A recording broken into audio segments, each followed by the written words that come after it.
Bonsoir à toutes et à tous. Tout d'abord, merci d'être là ce soir. Merci aussi aux équipes donc, de la PI Chanaco de nous accueillir. Alors, comme vous venez de le voir là sur ces quelques images, en mars prochain, Mont-de-Marsan vivra au rythme de l'Arménie pendant 15 jours, pendant une quinzaine qui a été baptisée Yeraz, rêve en arménien, mais je ne vous l'apprends pas. Et donc ce soir, nous avons quelques personnalités importantes de ce festival qui vont nous expliquer un petit peu ce à quoi s'attendre pendant cette quinzaine en mars prochain. Donc pour commencer, j'invite M. Charles Daillot, maire de Mont-de-Marsan, à nous rejoindre.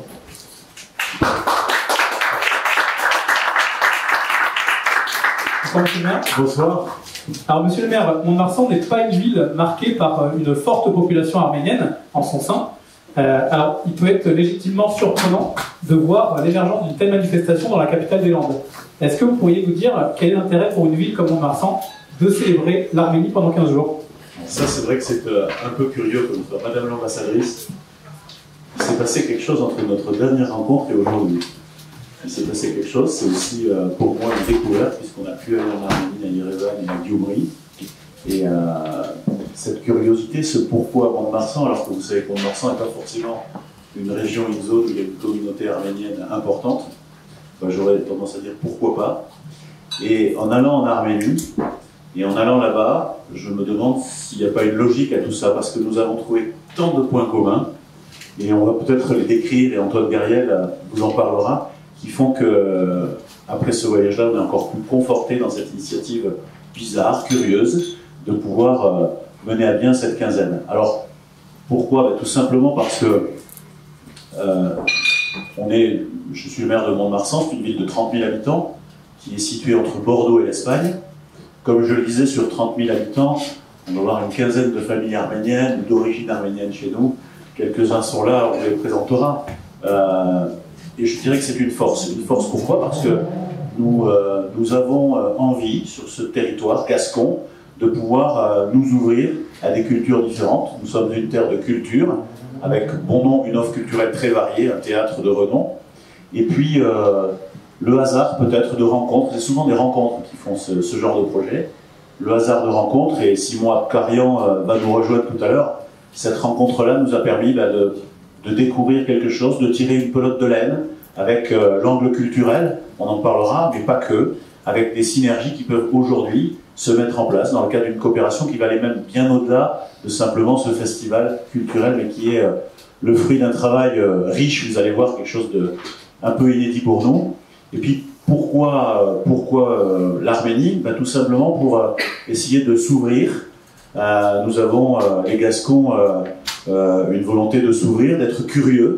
Et cette curiosité-là, je pense qu'avec ce festival, on pourra l'assouvir. Ce festival, il est aussi pas du tout communautaire ou identitaire, c'est aussi peut-être la force qu'on peut avoir sur notre territoire, parce que c'était pas forcément la logique de faire ça, mais de pouvoir ouvrir des perspectives vers des domaines culturels, la sculpture, le théâtre, la musique, et j'en passe, les musiques actuelles. En allant là-bas, on s'est aperçu, on a découvert énormément de choses qui sont en rapport avec notre art de vivre. Hein. C'est vrai que dans les villes du sud-ouest, vous avez bien évidemment les férias, tout le monde connaît les férias, la convivialité, l'art de vivre, ces repas interminables. Et puis on s'aperçoit qu'il y a des points communs avec l'Arménie. Pas que sur le repas interminable, mais également le rugby, etc. Et en allant là-bas, ben, on a été conforté avec des échanges, bien entendu, d'une convivialité exceptionnelle, en prenant aussi des leçons, une véritable leçon de résistance, de résilience, qui nous fait un peu remettre les choses nous remet un peu en place dans nos soucis du quotidien, et avec une volonté de nos interlocuteurs et de nos nouveaux amis, qui est non pas de voir une coopération uniquement sous l'angle de la solidarité, de l'aspect aussi caritatif, mais sous l'angle de travailler d'égal à égal sur du développement culturel, du développement en termes d'ingénierie, et c'est tout ça qui nous a guidés dans notre motivation. Et cette pelote de laine, elle se tire, elle se tire, elle se tire. Aujourd'hui, ce projet qui était un rêve, Yeraz, il devient réalité. Et certains d'entre vous sont concernés par ce festival directement. Je voudrais vous remercier de pouvoir nous permettre de réaliser ce rêve et de pouvoir répondre présent. Parce qu'au début, quand on se lance comme ça, avec une affiche pléthorique, des tables rondes, des intervenants, etc., on croise un peu les doigts en se disant est-ce qu'ils vont venir, est-ce qu'ils vont adhérer, est-ce que les gens vont adhérer, et les gens adhèrent. Et donc on est en mesure aujourd'hui, on va vous le présenter, de pouvoir vous dire que ce festival il aura bien lieu. 15 jours, ça peut paraître très long, mais l'offre est tellement riche que nous souhaitons mettre le paquet sur ce festival. Et je voulais, au nom des élus, au nom de toute notre équipe, vous remercier tout particulièrement de votre soutien, Madame l'ambassadrice, et de tous les soutiens qu'on a reçus pour pouvoir nous accompagner dans cette démarche. Merci, Monsieur le maire.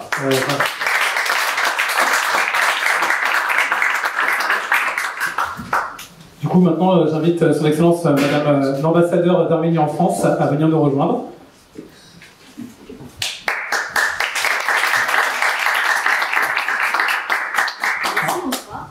Alors, Madame l'ambassadeur, tout d'abord, merci de nous faire l'honneur de votre présence ce soir ici sur la péniche. Alors, j'ai une petite question pour vous. L'Arménie entretient une relation exceptionnelle avec la France depuis plus de 15 siècles. Est-ce que aujourd'hui, Mont-de-Marsan a décidé de célébrer votre pays? Est-ce que vous pourriez nous dire quel regard vous portez sur cette belle initiative? Avec plaisir, mais avant de vous répondre, si vous me permettez, je voulais remercier très chaleureusement le maire de Mont-de-Marsan et aussi le directeur du théâtre de Mont-de-Marsan, cher Antoine, pour cette très belle initiative, cette belle aventure que vous avez qualifiée aussi, monsieur le maire, curieuse, bizarre, mais il en reste en moi une belle aventure. Je comprends aussi le risque et je comprends aussi vos hésitations et je me réjouis que ce voyage, ce déplacement en Arménie vous a réconforté dans cette belle aventure. Chers amis, c'est vraiment avec beaucoup de joie que je suis ici et je pense que cette aventure est encore plus extraordinaire parce que, comme M. le maire l'a rappelé encore à juste titre, la terre gasconne n'est pas marquée, même aussi, par une très forte population arménienne. Donc qu'une commune, qu'une terre française qui n'est pas traditionnellement, qui n'accueille pas traditionnellement une communauté arménienne, souhaite célébrer à travers une quinzaine, mettre toute la lumière sur l'Arménie, sur son histoire plurimillénaire, son patrimoine culturel, artistique, sa diversité, c'est fait, je pense, c'est une excellente initiative et c'était mon très modeste devoir de soutenir comme on peut.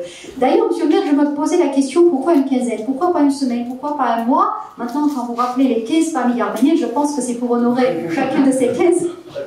Chaque jour, voilà.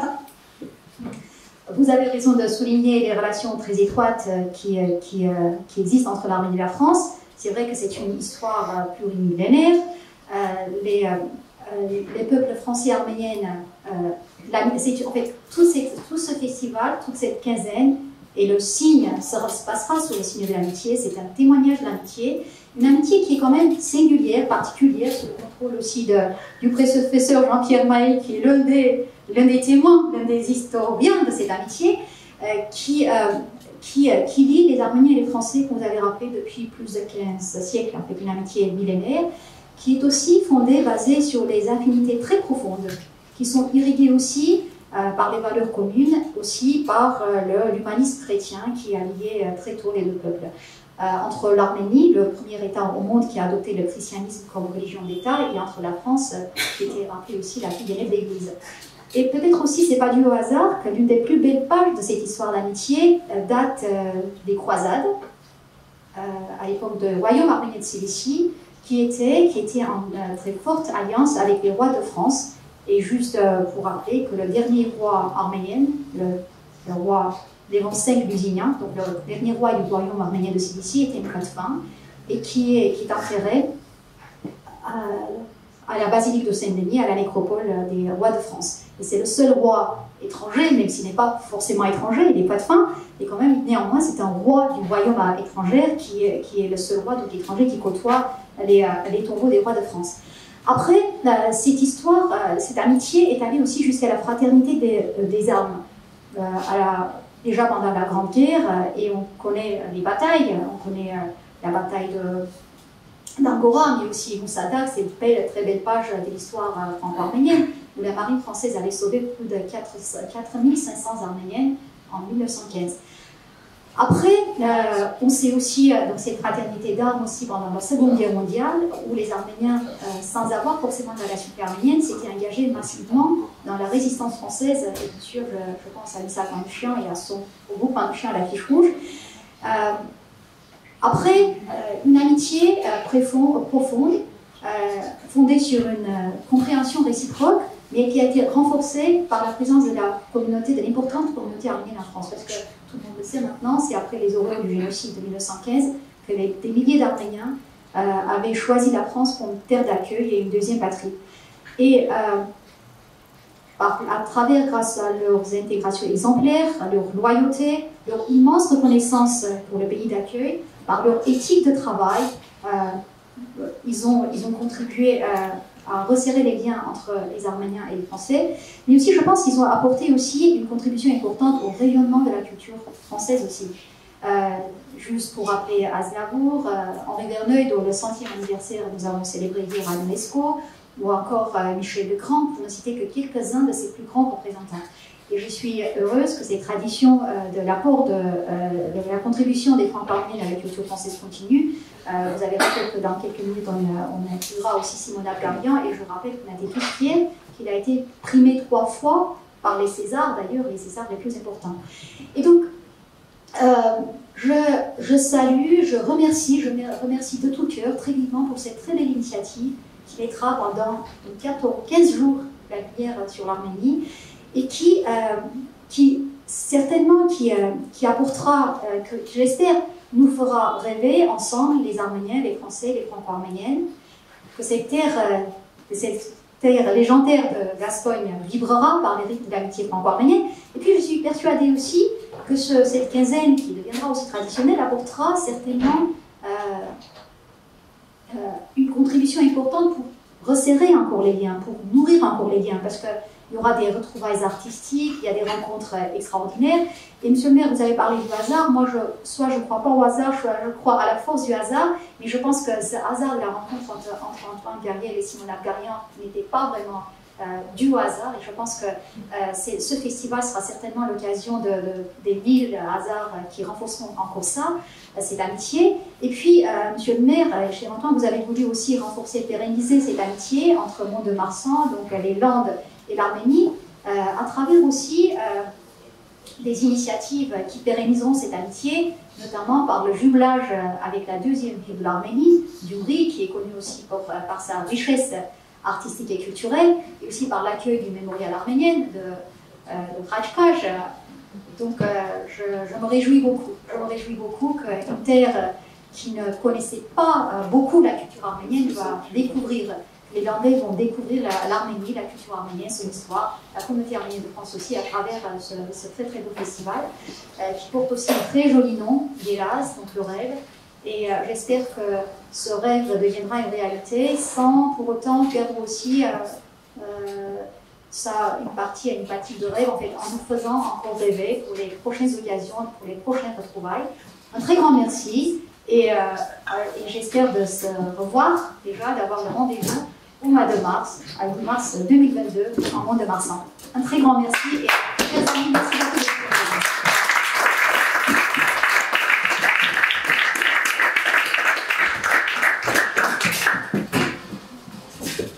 Merci Madame l'ambassadeur et merci pour votre soutien pour ce festival. Maintenant, je vais appeler Mathilde Lécuyer, qui est directrice du musée d'Espiau-Léric, le musée de Mont-de-Marsan, et Antoine Garriel, qui est directeur du Théâtre de Gascogne, le théâtre de l'agglomération de Mont-de-Marsan. Merci Vincent, bonsoir à tous, Madame l'ambassadeur, Monsieur le maire. C'est très émouvant pour moi de vous voir ici, puisqu'il y a quelques mois, la plupart d'entre vous, je ne vous connaissais pas encore. Et heureusement que cette aventure a commencé. Elle a commencé il y a quelques temps. Elle a commencé d'abord par une histoire d'amitié avec Simon. C'est ce point de rencontre autour de l'artistique, autour de cette volonté farouche de s'inscrire dans les mots de Dostoïevski qui disait que c'est la beauté qui sauvera le monde. Chacun le fait à sa place, avec les outils qu'il a. Simon, c'est à travers son art sur scène, avec sa manière, avec sa troupe, avec sa manière de témoigner artistiquement de son amour pour l'Arménie. À Mont-de-Marsan, Mathilde le fait à travers un musée, moi j'essaye de le faire à travers un théâtre. Et cette volonté de valoriser le talent des autres est au cœur de notre travail. Et puis il y a une question qui a surgi lors du premier confinement. Une question qu'on a partagée avec l'équipe du théâtre, une question qu'on ne s'était pas vraiment posée avant. À quoi sert un théâtre quand tout se met à dysfonctionner? Est-ce que ce n'est qu'un accessoire d'animation d'un territoire ou est-ce que c'est un rôle social plus fort que ça? La question était ouverte. On a réagi pendant le confinement en multipliant les actions culturelles auprès des plus faibles, dans les maisons de retraite, dans le centre hospitalier, auprès des plus jeunes, auprès des publics isolés. Mais cette question restait lancinante, à quoi sert un théâtre quand tout dysfonctionne? Et puis l'Arménie est arrivée comme une forme de réponse. Simon Aptarian et sa troupe étaient présents à Mont-de-Marsan en janvier dernier pour répéter Électre des Bas-Fonds, la pièce qui a été justement fortement récompensée. Et on a eu l'occasion d'échanger bien sûr sur l'Arménie, sur ce qui s'était passé en Artsakh. Alors pour nous, les Gascons, c'est un peu loin l'Artsakh. On voit ça à la télévision, ça nous semble lointain, ça ne nous touche pas vraiment de prime abord. Et puis quand on commence à l'entendre dans la bouche des Arméniens, on voit des souffrances, des blessures qui se rouvrent, des témoignages qui ressortent sur les réseaux sociaux, dans les discussions, on commence à mesurer l'ampleur de ce qui se passe loin de nous et on s'en sent beaucoup plus proche. Et c'est comme ça que cette idée est venue, de faire un événement autour de l'Arménie, un événement culturel, un événement festif, mais également un événement utile. Et je pense que c'est aussi le rôle d'un théâtre et de l'ensemble des équipements culturels d'une ville que de promouvoir aussi des sujets qui sont plus graves, qui sont plus profonds.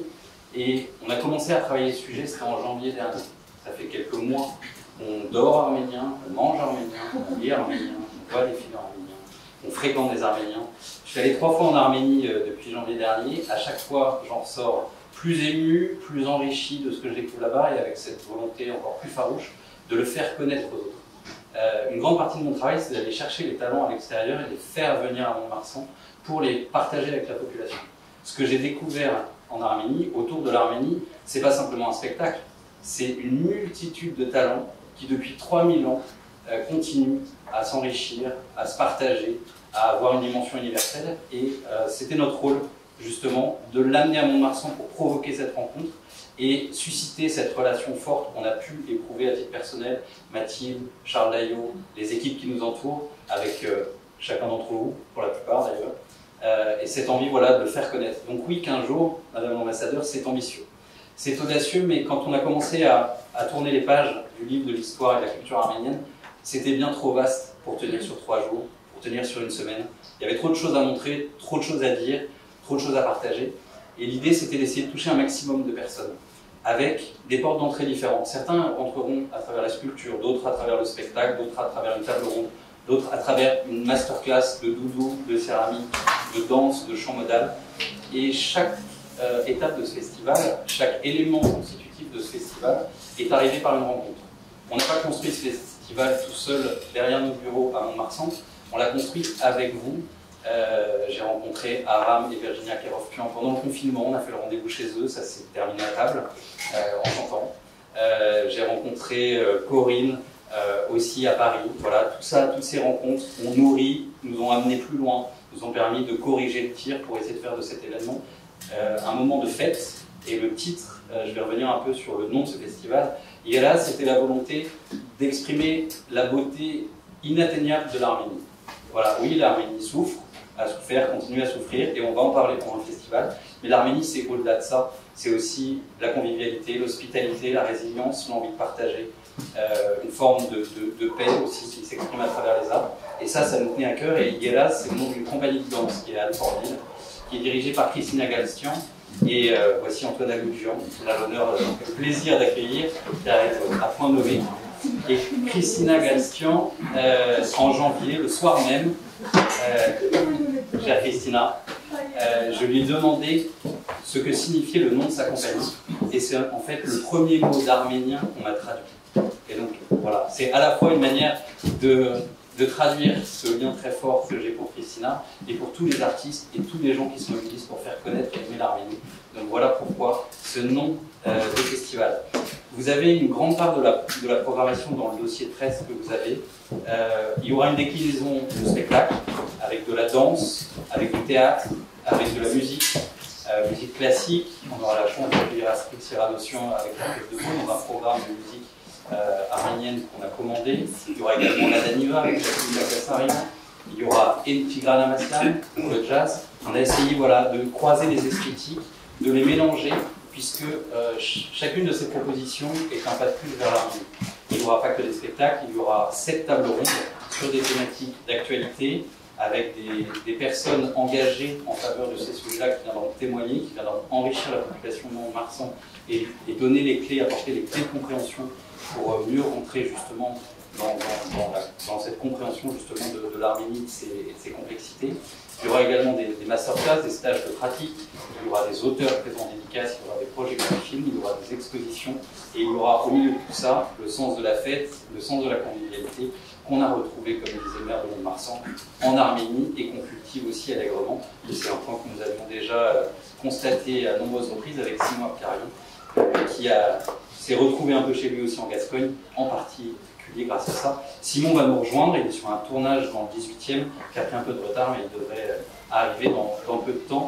Et je vais passer la parole à Mathilde, parce que quand le projet a commencé à prendre de l'ampleur, on a pris la décision non seulement de le faire sur 15 jours, mais également de le partager avec l'ensemble des établissements culturels de la ville de Mont-de-Marsan. Il n'y a pas qu'un théâtre, il y a un musée, il y a un centre d'art contemporain, il y a des cinémas, il y a des libraires, il y a un conservatoire de musique, il y a des écoles de danse. Voilà. Et tous ces acteurs, on les a associés, on leur a parlé du projet, on leur a demandé s'ils voulaient participer et tous ont répondu présent. Donc la somme des questions que vous avez dans le dossier, c'est l'apport de tous les acteurs de Mont-de-Marsan qui sont prêts à accueillir, qui ont envie d'accueillir l'Arménie pendant 15 jours. Voilà. Donc c'est une forme aussi de réponse par rapport à ça.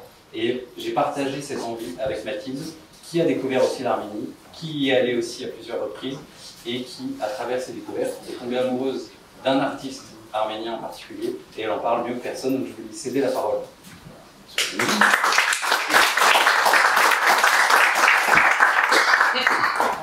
Bonsoir. Ben voilà, son Excellence a parlé de 1000 hasards qui n'en sont pas. Je pense que la manière dont le musée est centré dans ce projet de festival, c'est clairement avec cette dynamique-là. Au début, bien entendu, j'ai comme Monsieur le maire, j'ai commencé petit à petit à tirer la pelote.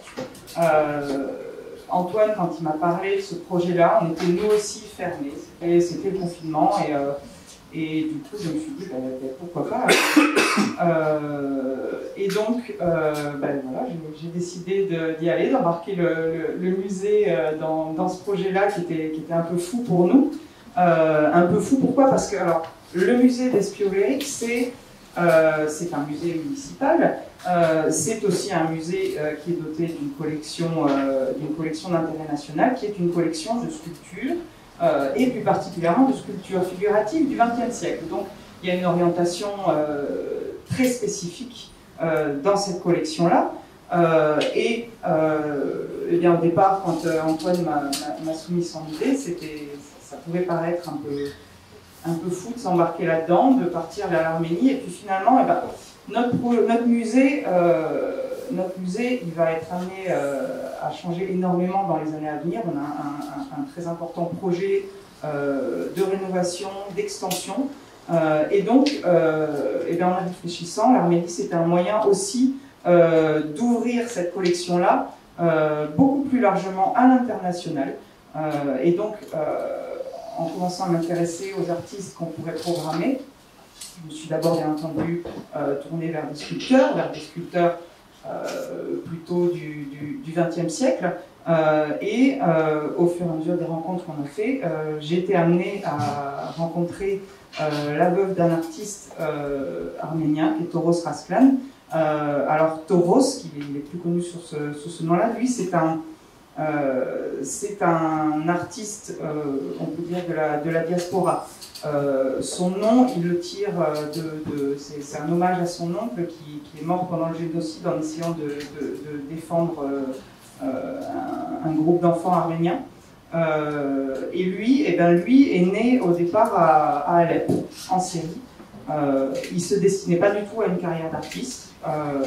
Il a été contraint d'apprendre très très tôt à travailler le métal à l'âge de 10-11 ans pour s'en sortir. Et puis petit à petit, il a développé quand même une certaine créativité. Voilà, il a commencé à faire des choses un peu plus personnelles. En 1962, il a fait un premier voyage en Arménie soviétique qui a été une révélation. En sortant de la gare d'Erevan, il tombe sur la sculpture de David de Sassoon, qui est pour lui vraiment une révélation. Et là, il se dit, ben voilà, je veux devenir sculpteur. il rentre en Syrie, il reprend son travail d'artisan et puis il apprend à sculpter un peu en autodidacte, visiblement dans des petits cubes de savon d'Alep. Et puis, eh bien, c'est comme ça petit à petit qu'il devient sculpteur. Et en 1966, eh ben, il gagne un concours pour une sculpture monumentale en Syrie et l'architecte de la place où cette sculpture est destinée lui dit il faut que tu partes en France et il faut que tu deviennes sculpteur. Il a un peu de famille en France, il part en France, il se retrouve dans la région de Valence où il y a, vous le savez, des belles communautés arméniennes et là ben, il commence à construire son atelier et il devient sculpteur. Et en fait ce qui est intéressant c'est que il se sert à la fois de tout l'héritage familial qui est celui de tous les Arméniens pour nourrir son œuvre, et puis il se sert aussi de cet art tout à fait artisanal du travail du métal, de la dinanderie, pour créer des œuvres tout à fait particulières. Il travaille la dinanderie, donc c'est du métal repoussé, et donc voilà, il a fait sa carrière en France finalement. C'était intéressant pour nous de l'exposer au musée, je vous le disais, parce qu'on a une collection de sculptures, ça faisait un trait d'union tout à fait direct, et puis aussi parce que c'est un artiste qui est plus connu du côté est de la France, mais finalement beaucoup moins dans le sud-ouest. Donc ça, c'était une belle occasion pour nous de faire connaître cet artiste-là.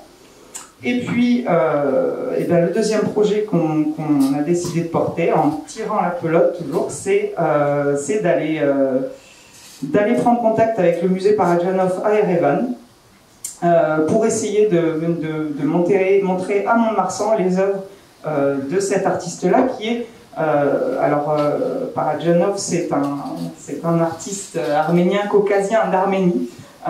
Donc c'était aussi une façon d'amener à Mont-de-Marsan ces deux pendants-là. Et Parajanov, ça me semblait plus lointain, plus compliqué au début, et en fait au fil des rencontres qu'on a fait, on a pu rentrer en contact avec le musée d'Erevan, et c'est devenu un projet qui était tout à fait concret et réalisable. On est allé 2 fois travailler là-bas avec l'équipe du musée, et en fait ce que ces rencontres ont permis de monter, c'est vraiment une collaboration. C'est une exposition qu'on a fini par construire en partenariat avec le musée d'Erevan. Donc Parajanov, vous le savez très bien, c'est un artiste qui est connu internationalement pour son travail de cinéaste, mais aussi pour son travail de plasticien, et en particulier pour ses collages.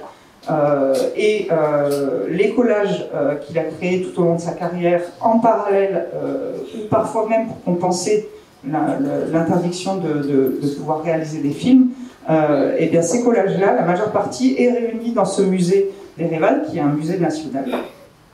Et donc en allant travailler là-bas, eh bien l'idée a émergé de montrer une partie peut-être un peu plus inédite, un peu moins connue de son travail, qui est son travail de dessinateur, qui a été moins montré que ses collages, qui est moins connu que ses films, et qui pourtant joue un rôle très très important dans la manière dont il va aborder le cinéma, mais pas que. Il y a chez Parajanov un art du dessin qui s'exprime, qui va vraiment s'exprimer pleinement tout au long de sa carrière.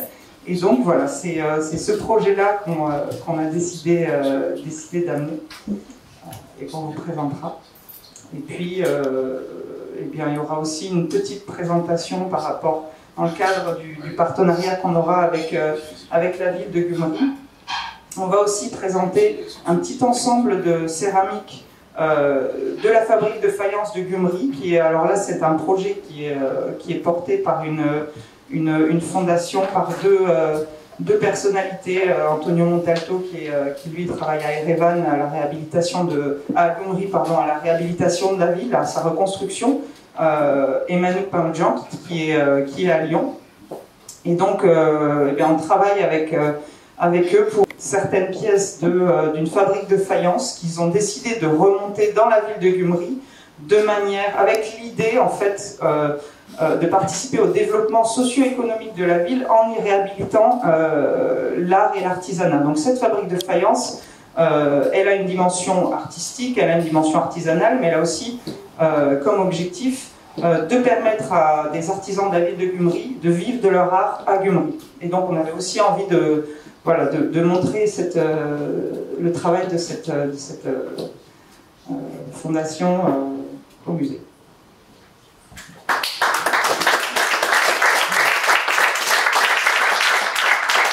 Merci à vous deux. Guillaume, tu es aussi associé à la programmation d'exposition à travers le Centre d'art contemporain. Est-ce que tu peux nous en dire quelques mots, s'il te plaît? Bonsoir. Donc, je suis Guillaume Toumagnan, je suis peintre. Alors, c'est particulier parce que je suis né à Marseille, comme beaucoup d'Arméniens d'origine, mais j'ai grandi à Mont-de-Marsan. Donc voilà, je suis le local de l'étape, on va dire, même si je ne vis plus à Mont-de-Marsan depuis longtemps.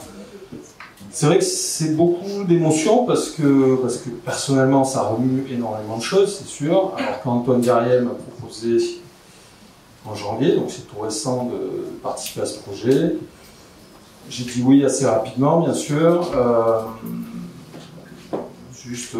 Voilà, j'ai grandi à Mont-de-Marsan jusqu'au bac. J'ai été élève en section art. Puis je suis parti assez jeune finalement. L'anecdote, c'est que Antoine me soulignait, il y a 15 familles arméniennes aujourd'hui à Mont-de-Marsan. Mais quand on est arrivé dans les années 80 avec ma famille de Marseille, il n'y avait pas d'Arméniens du tout.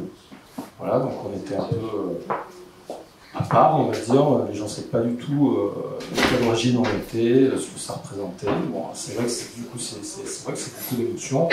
Ma grand-mère arménienne a aussi fini sa vie à Mont-de-Marsan. Hein, de Sivas à Mont-de-Marsan, ça fait un chemin quand même. Hein, donc c'est beaucoup d'émotions, bien sûr. Alors pour se concentrer sur ce qu'on a à faire ce soir, sur ce qu'on se dit, Antoine Gariel m'a dit de réfléchir à un projet pour le Centre d'art contemporain, parce que ce qui est intéressant, c'est de parler aussi du vivant, de l'Arménie d'aujourd'hui, des artistes qui sont présents en Arménie, et comme on l'a souligné, il y a énormément de richesse en Arménie, il y a une agriculture artistique dans tous les domaines. Il se trouve que l'art contemporain en Arménie existe, qu'il est, on va dire, peut-être un peu malmené parce qu'il y a des conditions difficiles, mais il y a des choses qui existent, il y a des collectifs, il y a des artistes qui vivent en Arménie, qui travaillent en résidence, qui quittent l'Arménie pour mieux revenir, d'autres qui ont décidé de partir. Bon, alors moi c'est vrai que tout de suite j'ai dit à Antoine, c'est très bien de monter un projet avec le Centre d'art de Mont-de-Marsan, mais la condition sine qua non pour moi c'était de faire venir 2 artistes arméniens en résidence. Voilà, parce que nous, finalement, on monte un projet, oui, moi je suis d'origine arménienne, je suis peintre, je dis ce que je fais, j'expose, mais bon, je me considère arménien aussi, mais l'idée c'est de faire venir des Arméniens à Mont-de-Marsan et de pouvoir créer des passerelles durables, comme on le fera après vers Gumri, vers l'Arménie en général.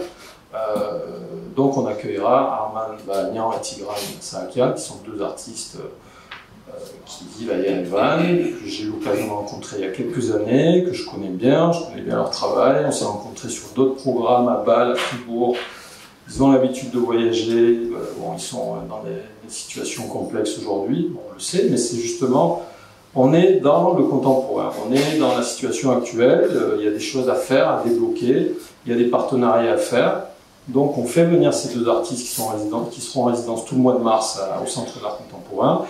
Et j'ai proposé un projet qui s'appelle Munk, donc quasiment des Arméniens ici je pense, donc nous, hein, donc on va garder le Munk parce que c'est une accroche aussi qui nous semblait intéressante. Et sur ce projet j'ai invité une quinzaine d'artistes d'origine arménienne pour la plupart, mais pas seulement, des gens en fait qui ont aussi une trajectoire dans leur parcours artistique, qui ont vécu une rencontre forte avec l'Arménie. C'est le cas de Pascal Convert par exemple, qui est un artiste international qui a fait un travail sur le cimetière de Goufa, un travail qui a été filmé, qui a été montré, qui a été présenté. Donc là on est en discussion pour... la programmation n'est pas tout à fait arrêtée, mais des gens comme Pascal Convert, des gens comme Eliko Agnan aussi, pour certains qui le connaissent. Bon, Elik, c'est un autre projet. C'est quand même le prix Marcel Duchamp 2015, quelqu'un qui a aussi une dimension internationale. Mais l'idée, c'était pas de faire venir des stars, quoi, ou des gens. L'idée, c'est d'associer aussi des gens qui ont voilà, une vraie rencontre, une vraie trajectoire à travers la peinture, la vidéo, la photo. Il y aura une performance aussi de soir du vernissage, enfin, c'est pas un collectif parce que là elle sera seule, c'est Aline Verderian, Consensus et Aline Verderian qui est performeuse, donc il y aura un projet avec elle.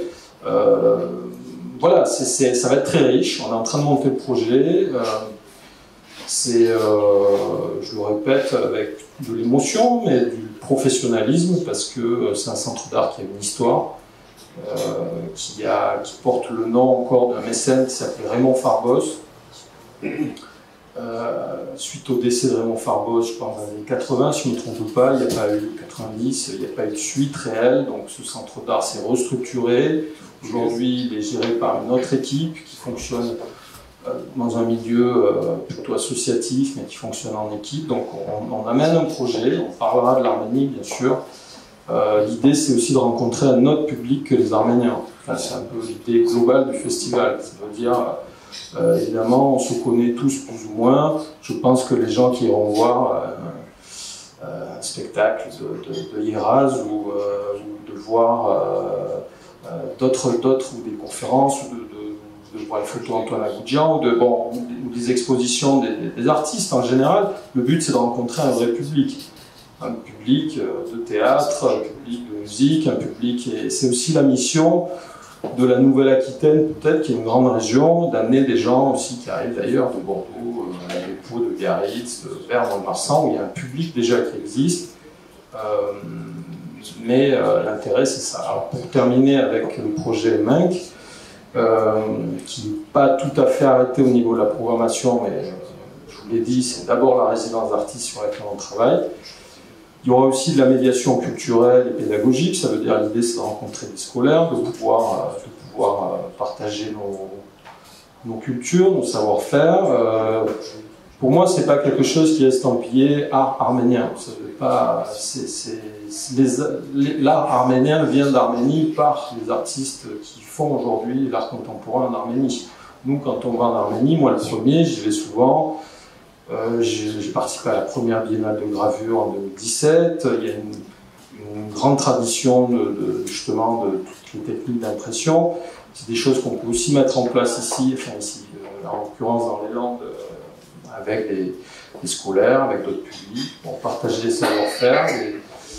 On a parlé beaucoup bien sûr du cadre festif, de tout ça, parce que c'est important. Moi je vois ça justement, je vois ce projet de Yeraz, ce festival, je le vois comme quelque chose de très joyeux, de très positif, et pour moi je pense, puisqu'on revient encore d'Arménie là récemment, évidemment la situation est complexe, mais c'est le moment de faire ce type de projet. C'est le moment aussi de montrer clairement que ce peuple est debout, que les Arméniens existent, qu'ils sont ancrés aussi dans leur culture, qu'il y a une activité, qu'on peut relancer des choses, que ce soit, on en a parlé par la fabrique de céramique par exemple dans la culture, qui est vraiment très porteur et qui aura des répercussions aussi, enfin en tout cas des liens forts avec le musée. Je pense que dans l'art contemporain, c'est ça l'idée aussi, c'est-à-dire faire venir des artistes en résidence, c'est aussi pouvoir aller en Arménie en résidence. C'est ça qui est intéressant. Je connais pas mal d'artistes qui sont allés en Arménie sans être arméniens, ou de loin, ou peu concernés, on va dire, par l'histoire de l'Arménie, et qui sont revenus très arméniens finalement. Donc c'est ça aussi qui est... C'est un pays, on le sait, qui a cette intensité, cette beauté, c'est quand même cette magie qui est là dans les montagnes, qui est là dans les paysages, dans les gens qu'on rencontre. Voilà, on peut faire fraction de plein de choses, mais en tout cas, les paysages, les montagnes restent là. Et puis l'accueil est incomparable, donc il y a beaucoup de choses à faire. Donc, ce projet au Centre d'Art va durer quand même, je crois, au musée, c'est quoi, 3-4 mois? Oui, donc jusqu'au mois de juin, donc c'est un temps fort qui dépassera le cadre du festival. L'idée, c'est de pouvoir faire vivre aussi un projet comme ça, d'inviter des artistes qui ont aussi une actualité ou un travail complémentaire qui pourrait donner lieu à des rencontres, discussions, notamment des artistes qui sont allés faire des films en Arménie ou qui ont sorti des livres, qui ont présenté. Bon, c'est un peu le cas de certains artistes qui sont invités sur ce projet. Là, dans la programmation, volontairement, je pense que c'est pas détaillé parce qu'on n'a pas tout arrêté. Voilà. Donc, merci pour cet accueil et puis rendez-vous à Mont-de-Marsan. Voilà, merci.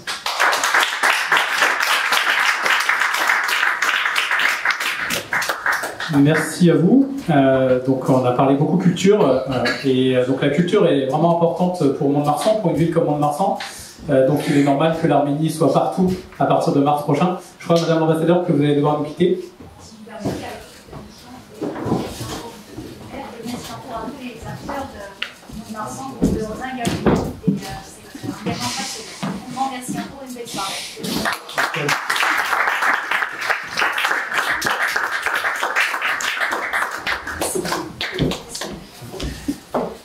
Je disais, oui, la culture est quelque chose de très important avec l'Arménie qui sera partout à Mont-de-Marsan pendant 15 jours au mois de mars. Maintenant, je voudrais parler d'un autre sujet. J'aimerais inviter du coup Jean-Christophe Buisson, donc directeur adjoint du Figaro et journaliste, ainsi que le photographe Antoine Agoudjian à venir nous rejoindre pour parler d'un autre sujet.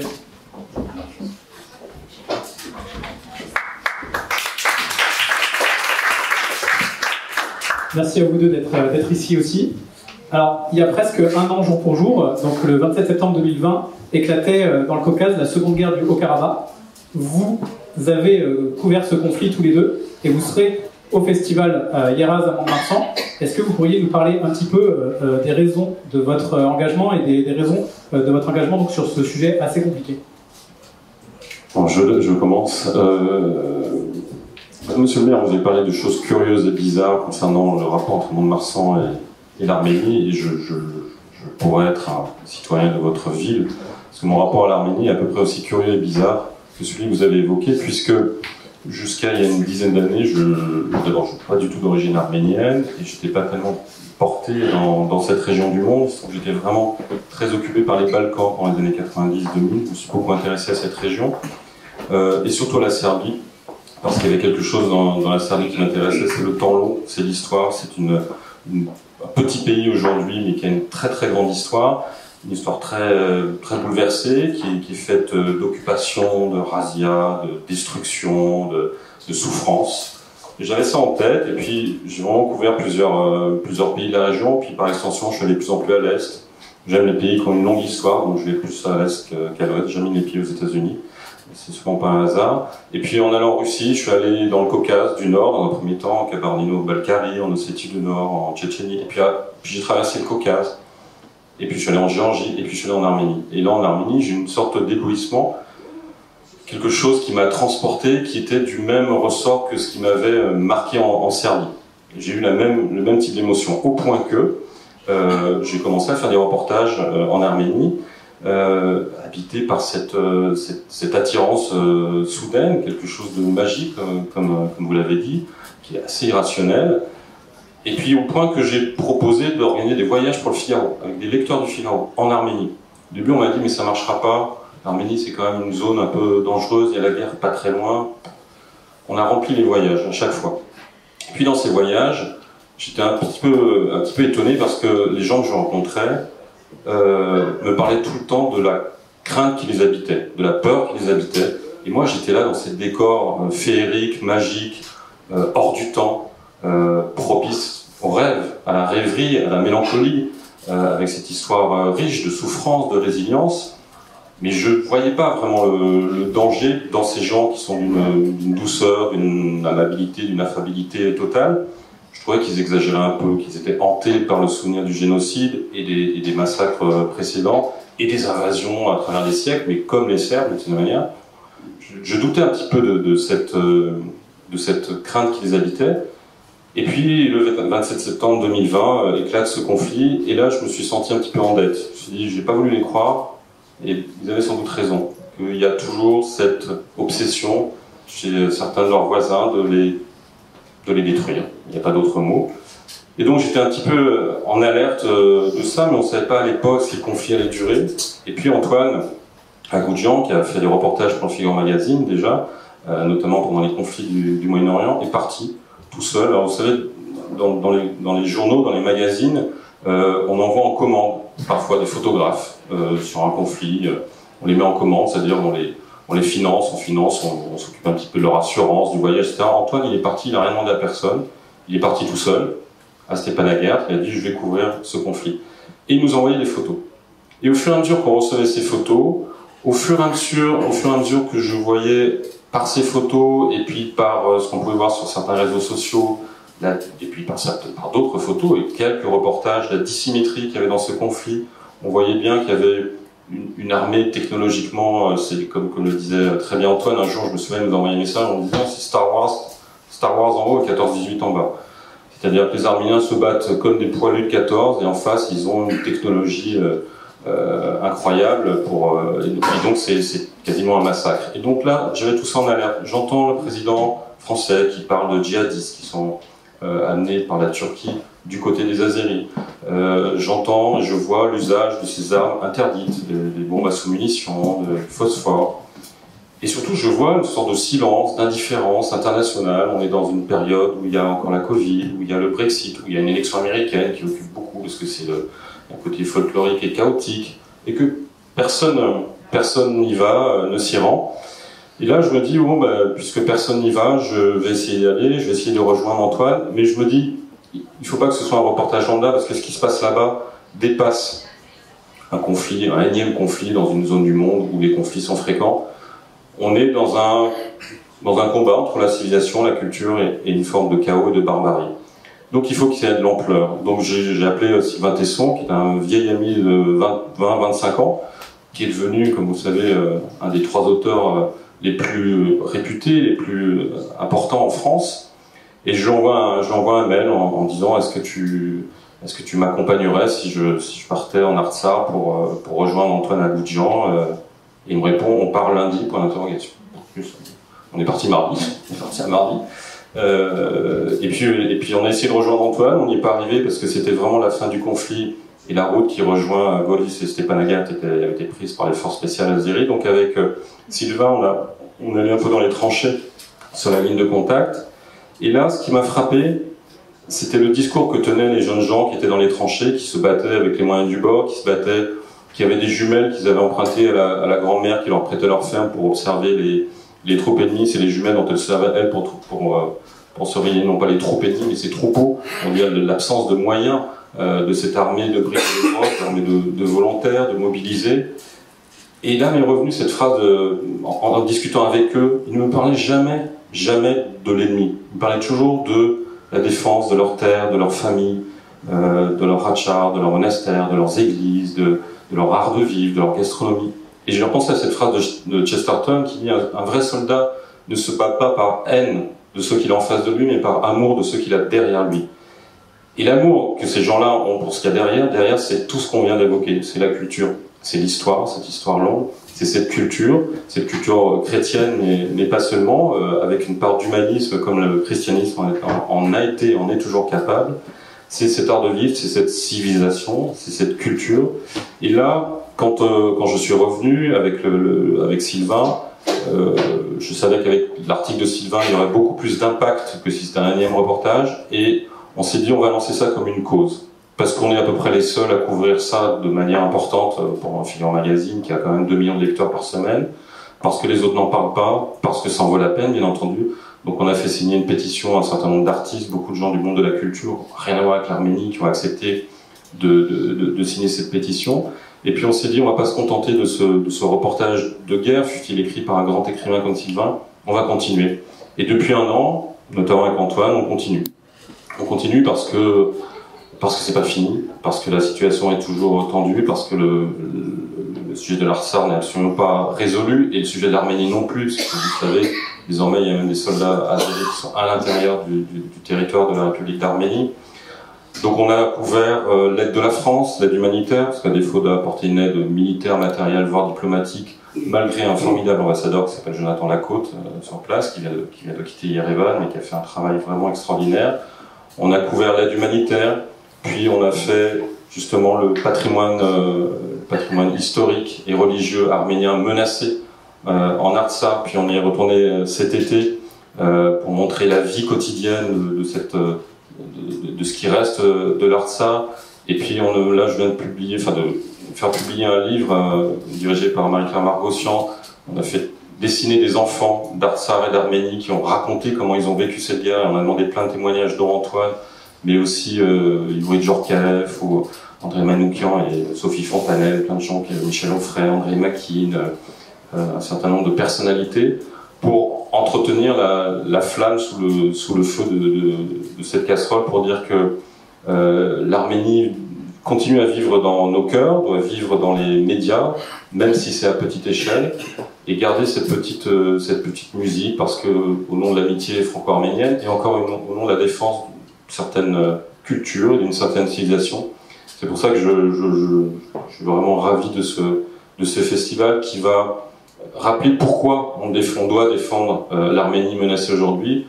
Encore une fois, c'est pas parce que c'est une guerre banale, c'est parce qu'on défend aussi la culture. C'est quelque chose qui, en tant que rédacteur en chef culture du Figaro Magazine, me tient aussi, et comme auteur, enfin écrivain d'histoire, lecteur de Jean-Pierre Mahé, que j'admire, parce que sur l'Arménie, je crois qu'on n'a rien écrit de plus juste et de plus intéressant et de plus passionnant. Il faut absolument lire ses livres. Voilà, c'est au nom de tout ça que je serais heureux d'aider, de participer à ce festival.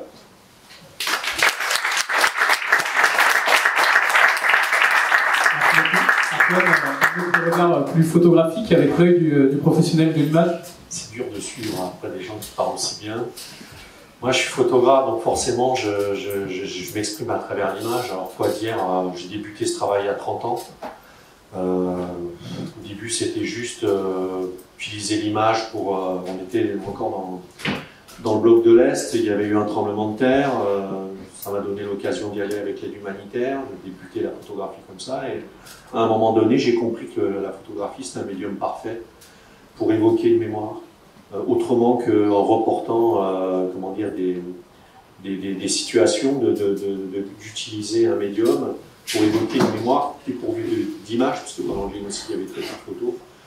Il y avait très peu de photos, il y avait essentiellement celle d'Hermine Wegner. Et donc j'ai débuté ce travail en élargissant mon espace géographique au Moyen-Orient, ce que j'appelle moi l'ex-empire ottoman oriental, en allant en Turquie, en allant en Syrie, en Irak. Et alors, dans mon esprit, c'était au départ, comme je vous l'ai dit, évoquer une mémoire dépourvue de photographie, jusqu'à ce conflit en 2020.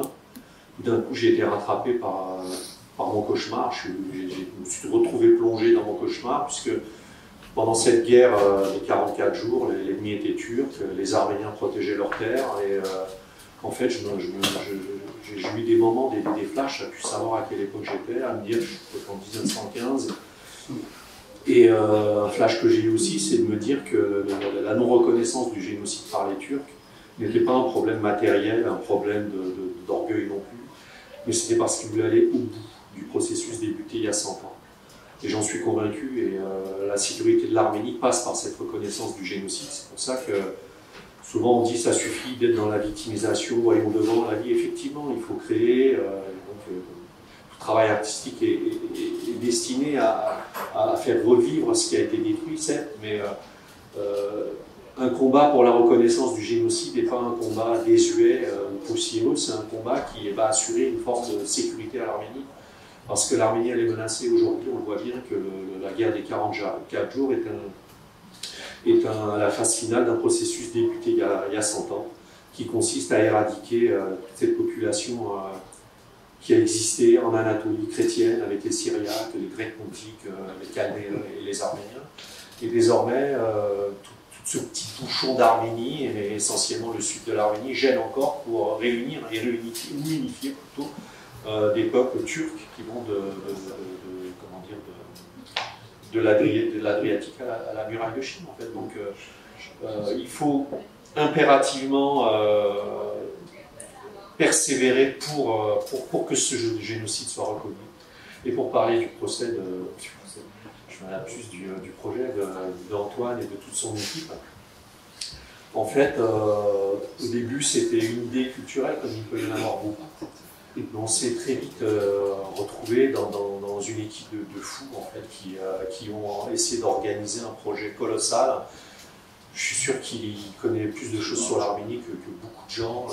Il va en Arménie, il rencontre des gens, des artistes, il fait venir un Khachkar avec son équipe, encore une fois, comme je disais. Et on est là à suivre son projet ambitieux et c'est plus qu'un projet en fait, c'est une aventure et on est super impatient de cet événement haut en couleur où il va y avoir de l'art, où il va y avoir de la politique, il va y avoir du journalisme, il va y avoir de la danse, il va y avoir une multitude de choses et on rencontre souvent des acteurs culturels, des directeurs de théâtre, des directeurs de festivals, mais très peu de ce niveau-là. Et c'est pas vraiment pas du tout passer de la pommade, c'est juste une réalité. Voilà.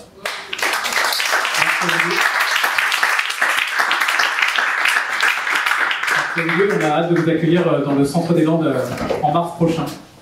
Voilà, vous avez toute la programmation donc, dans le petit fascicule que vous avez devant vous.